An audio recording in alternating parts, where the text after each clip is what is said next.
Welcome back to Work at Life. I am Maddie Grant. I'm a culture consultant at Propel, and I'm here with my beautiful co-host, Sonia Lucina, who is president of the Workforce Division at Question Pro and an organizational psychologist. Welcome to all our regular listeners and also all our new listeners. If you don't know, Work at Life is a show for everyone, whether you're an employee or an employer who believes that work should be fulfilling and allow us to learn and grow, given that we spend so much time working. So this means that on this show, we explore a ton of different topics related to both work and life in general. But what's different about our show is that we like to look at burning issues through the lens of both the individual and the organization. And our passion is about fulfilling work-life integration, let's say. And of course, we want you to leave every episode with at least one new idea. So I hope you'll let us know if you do.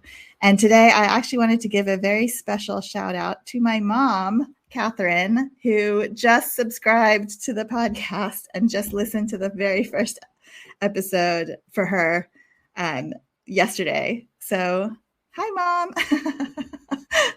Anyway, I'm going to pass it over to Sonia to kick off our great conversation today with our usual data point. Thank you so much, Maddie. I'll kick off the data point and then I'll turn it back to you to introduce our fabulous guest, since you two are friends. And although he's made such a phenomenal impression on me already, I wouldn't even do it justice like you would be able to. But to frame the conversation before introductions, what we're going to talk about is something that's been just such a huge impact on us for many years, but particularly in the last couple, and it's technology and how we leverage it in our daily lives and what's phenomenal about it and maybe what's not so phenomenal about it. How do we experience it? Are there things we want to work on? I mean, all kinds of stuff. And it's certainly something that has been a hot topic for a while and continues to be, especially as we, continue to explore the future and how we want to go back to the office or not the office and the work styles, etc. So one of the questions that we asked before our episode is, during the COVID-19 pandemic, how has the amount of time you've spent on the internet and digital devices been impacted? So you might think like, well, Sonia, like, of course, for many people, it's been more, but us being data people, we wanted to know, well, for how many has it changed? And we found out actually for 2/3 of people, for 63% of people, the amount of time they spend on the internet and digital devices has increased. That's a huge number. And for about a quarter, actually exactly a quarter, 25%, it has stayed the same. And then there were 12% of people where it's decreased. So certainly we're seeing the pandemic has had an impact on the vast majority of the people. And for most part, it's actually the usage has gone up. So what does that mean with that teaser data? Maddie, I am going to give you the honor of introducing our today's guest. Yes. So today's topic is technology distraction. And we're going to dig into lots of different aspects of that. But we're very excited to have Miko Whitlock here with us. Miko's site is mindfultechie.com. And Miko and I don't actually know how many of you know this, but I do a lot of work in the nonprofit space. And that is where I met Miko. I was actually at a conference or helping to plan a conference where somebody was looking for a panelist about mindfulness. And I was like, haha, I know the perfect person. And so Miko at the time was at the very beginning of his journey into the whole topic of mindfulness. And since then, he's become just an amazing consultant and trainer, and he helps lots of organizations to think about mindfulness, and specifically mindfulness related to technology overload, technology distraction. And I know that, we all feel this at times. even if we love technology, which I definitely do, I know Sonia does, like sometimes you're just like, oh my gosh, like, can I just turn everything off and go like hide in my bed, basically. So Miko, let me turn it over to you just to give a little bit of, bio background. Tell us about yourself a little bit, and then we'll kind of dig into the discussion. Absolutely. Well, thank you for having me. So I am Miko Marco Whitlock. I am the founder and CEO of Mindful Techie, also speaker and trainer on workplace wellness. And I work specifically with change-making organizations. So these are organizations that are making a difference in the world for people, animals, and or the planet across sectors. My background is primarily in nonprofit and government work. And that's how I actually came to this topic, because in government and in nonprofit, we are deeply passionate about the work that we do, but sometimes we give of ourselves so much that we have nothing left over for our friends, for our family, for our for life outside of that. And so, as you mentioned with the mindfulness piece, I take a mindfulness-based, holistic, and trauma-informed approach to the work that I do. So this is not about just the latest tips, tricks, and hacks, but really about diving a little bit deeper into what's our deeper intention, what's the root cause of the challenges that we're dealing with, and how can we put in place solutions that are actually going to be sustainable over the long term, as opposed to a workshop that inspires you for a day or so and then you're back to where you started. Well, and speaking of that, would you mind sharing a little bit of your story, like how you came to this? Because I know when we were preparing for this podcast, you told us this story, and I didn't know about it before, and I just thought that was just really just impactful. So I think our listeners would love to hear it too. Sure. So I was a latchkey kid from the age of 5 years old, raised primarily by a single mom. And fortunately for that experience, I took a lot of positive things away from that. I became really independent and self-sufficient at a very young age. And I carried that through my schooling and throughout my early career, and even so now. And part of the reason that I've dedicated my career to servicing the folks that I work with is because I wanted to make life better for people that were similarly situated. I wanted to help support the people who are actually doing the work, who are out there trying to change systems and adjust systems so that everyone has an equal opportunity to have a successful and full life. And so that's really what drives me. I think we all have I think we have the right to live a fulfilling life at work and outside of work. And I want to do my part to help people do that. Amen. And it's so aligned with this show, because that's exactly the purpose of this show, from a different angle, of course, than yours. But, we also believe that work needs to be fulfilling and needs to be connected in the right way to life outside of work. And there's just, heart. So, Sonia, do you want to share our second data point now, just to kick off the rest of the conversation? Yeah, absolutely. So, again, as we were thinking about this conversation could be hours long. So it's always a challenge to say, what do we highlight?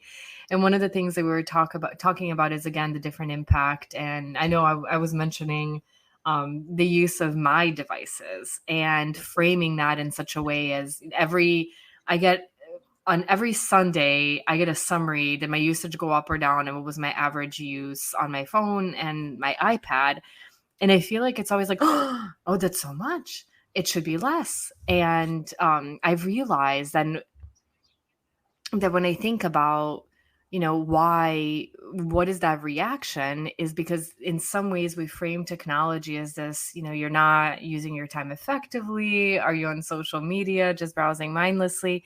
But then in many ways, it's like, oh, wait, like I talk with my parents on my phone every day. I actually read on my phone and my iPad because I live in Argentina and my English is so much better than my Spanish. And how fun is it when I see on social media, somebody recommend a book and I'm like, oh, I need to read that. And in one click, I have it. Like, I don't have to wait for an order, to come in mail or anything like that. And so when we were asking people, I'll bring up the other question. This is another parallel that I drew, is like, well, one, there's there are many things that we do with technology that are very positive. And two, when they're not, we were just talking about, I always mention that I say now relatively new mom because my kid is like 3.5. So he's definitely not a newborn. But yeah, but I still feel like I'm figuring out so many different things. And anytime something changes, it happens. I'm like, I look around, I'm like, am I the only one? Does this happen to other people? Is this normal? Or like, what level of not normal is this? So it's always nice to know what's going on with other people, how are other people experiencing different things, and in this case, technology. And so one of the questions that we asked is, in which situation do you frequently find yourself checking your digital devices? So for example, your cell phone, your tablet, watching TV, etc. And so this was a select all, right? Like, what are all the different situations? And 54% said that they check their phone in bed. And I remember reading articles that were saying or one article just left an impression on me. And they said, if you have a significant other, really try to make it a goal as much as possible to touch your significant or have your significant other be the last thing you touch before you go to sleep, not your phone. It's a much better. And so I feel like every night that goes through my mind is I'm doing the last round of checking in on things. I'm like, oh, put the phone down. And so 54% of people said they check their phone in bed. So, for any of you that you're doing that, you're not alone. Another one was while waiting for something or someone. That was another 54%. And I feel like I see that in my daily life, like people outside of a store, people, at a gas station, people waiting for a bus or a train. And then we were having fun with this one before getting out of bed. 48% of people said that.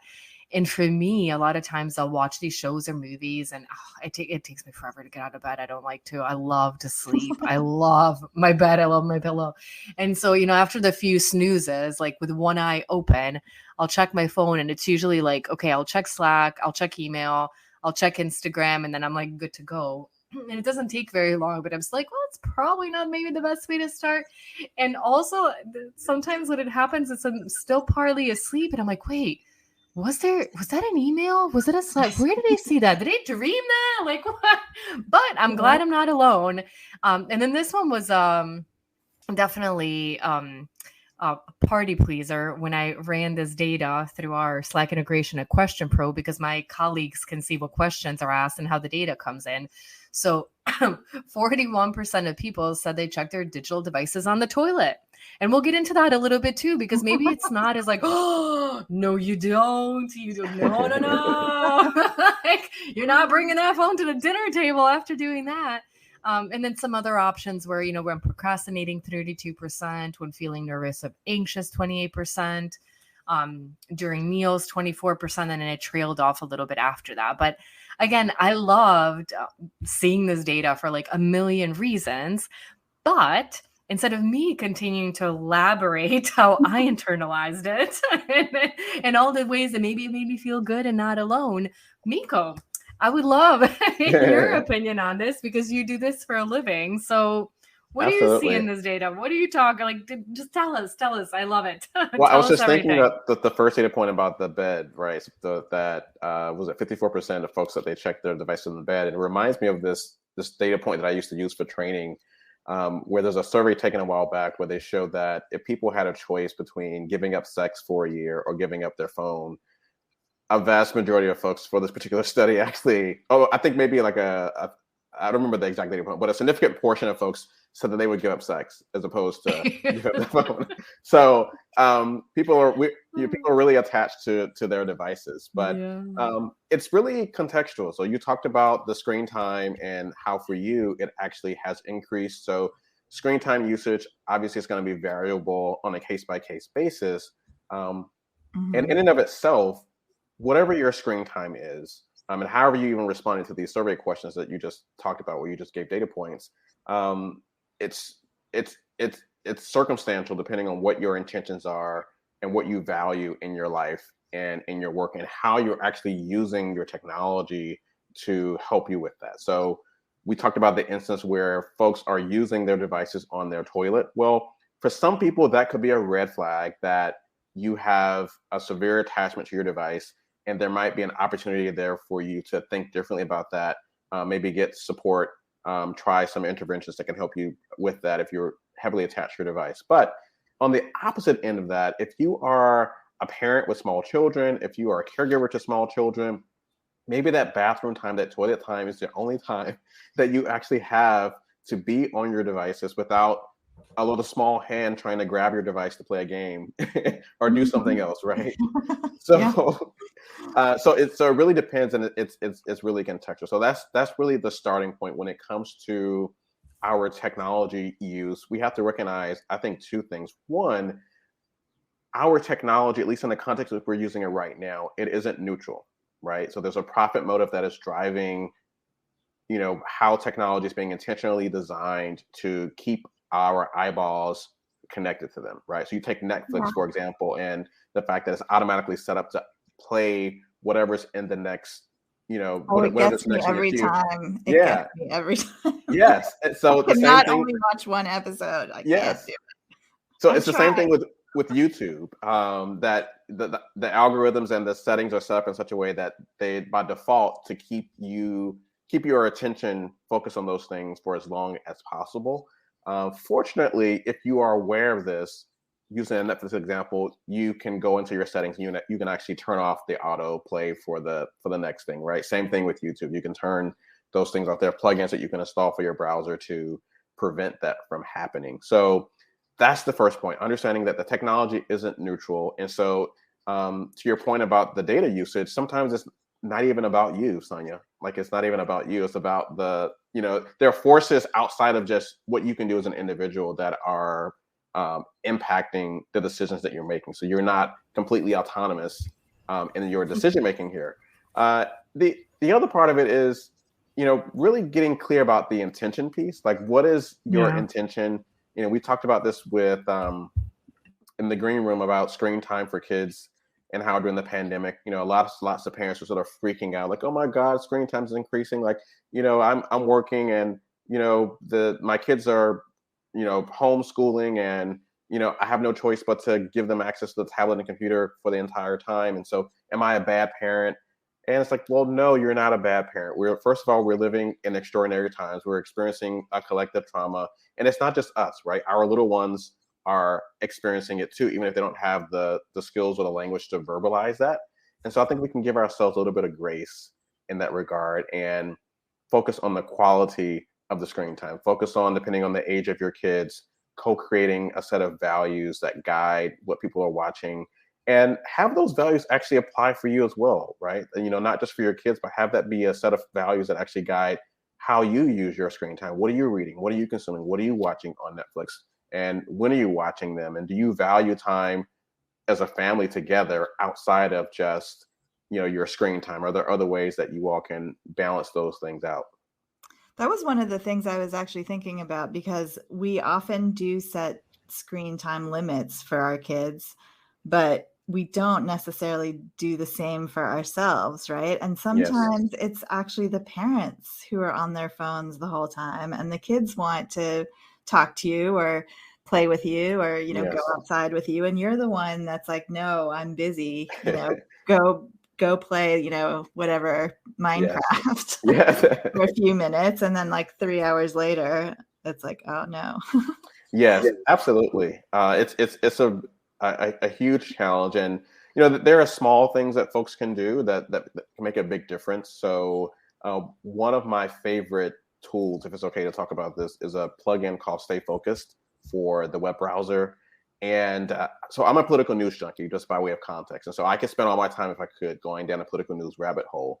But one of the things I love about this plugin is it allows me to plug in all of those distracting political news websites.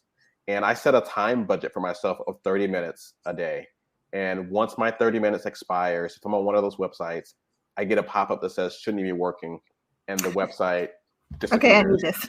Yes, exactly. I love it. The cool thing is that the budget resets every 24 hours. So I get another 30 minutes the next day.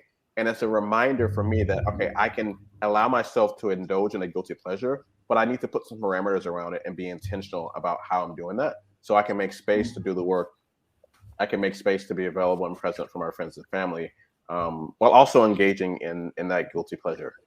Yeah. And what was that plugin called again? I need to write it down. Yes, stay focused is the plugin. Stay focused. Yes. That's awesome. Do you actually advocate for a digital detox? You know, like you hear about, people advice to go off all devices for a month or things like that. Is that something that you would say works? Yeah, it depends on the context. It's not a long-term solution. It can be a short-term fix to raise your awareness about how you're using your technology, and also to give yourself an opportunity to figure out, okay, what are the other ways that you can be engaged and present if you don't have a device as your crutch. And so every year there is a group that puts on something called the National Day of Unplugging. Typically it takes place in March, and there's a Friday through, it's like a 24-hour period from Friday through Saturday. And I typically do this as well, where you unplug your devices from Friday at sunset through Saturday at sunset. And the idea is that you use it as an opportunity to really reflect on how connected and how dependent am I on devices? What are the ways in which I can, be engaged in the world and not be connected to those devices? And then coming back from that digital detox, what are some things that I might want to do differently? So a detox, depending on what your purpose is, can be perfectly valid. It can be impactful, but it's certainly not a long-term solution. Like, you have to long-term be thinking about, again, what's your intention? What are your values for both your life and your work? And how can you align your technology usage and put systems and parameters in place that support you in that? Yeah, I love that. And I love what you were mentioning about the plugin, because what you were saying before, even with Netflix, with YouTube, like so many of these technologies, so many of businesses have invested a lot of time in figuring out how to keep us hooked. Yes. Right? How do they keep us there? How do they keep us coming back?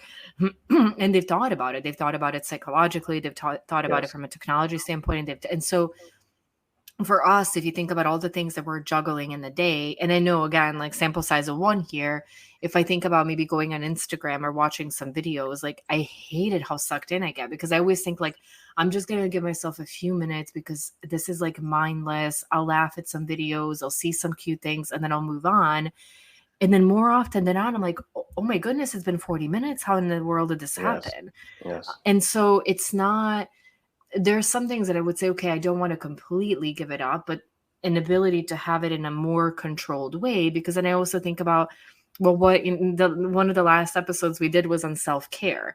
Yes. And so how do you take some time to just say like, okay, just right now, I'm not going to be productive. I'm not even going to do something great that's maybe going to advance me or humanity, but I just need to rest. And what does that look like?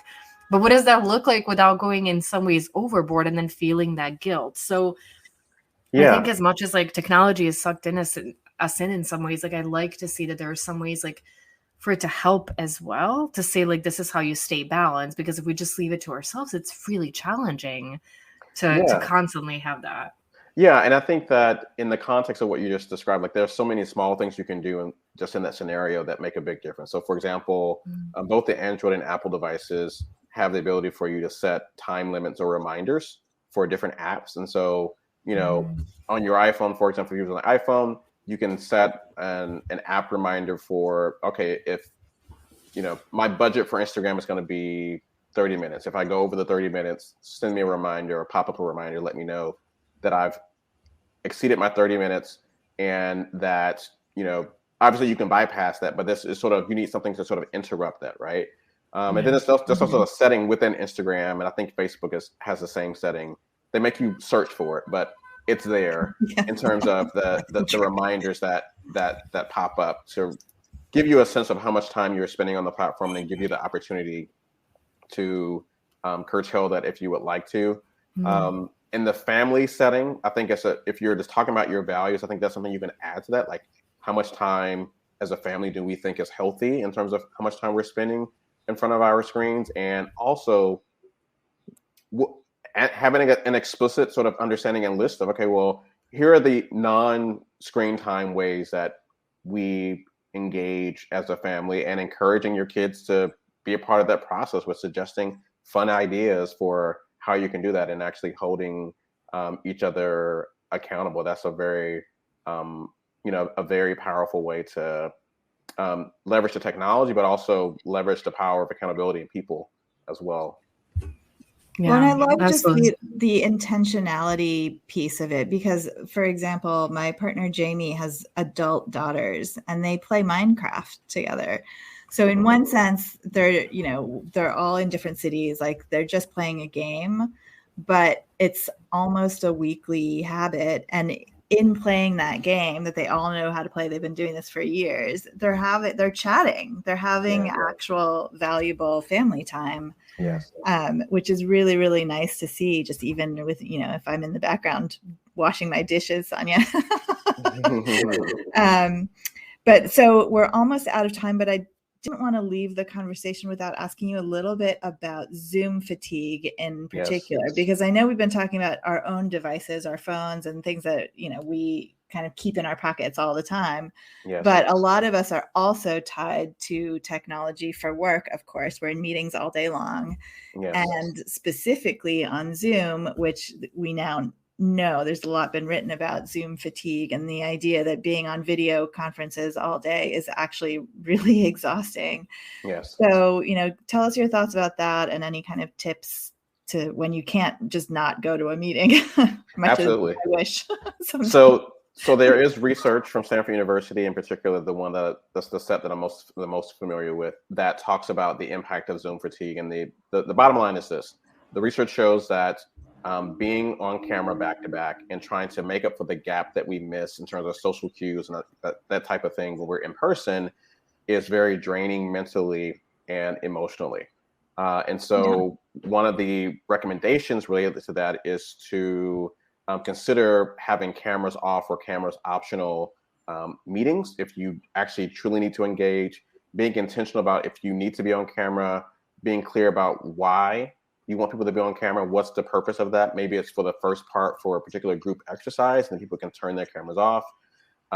There are things people can do in terms of indicating in the meeting invite if something is a camera's optional, cameras for part of it, a camera's on for all of it. And that's a good idea. Yeah.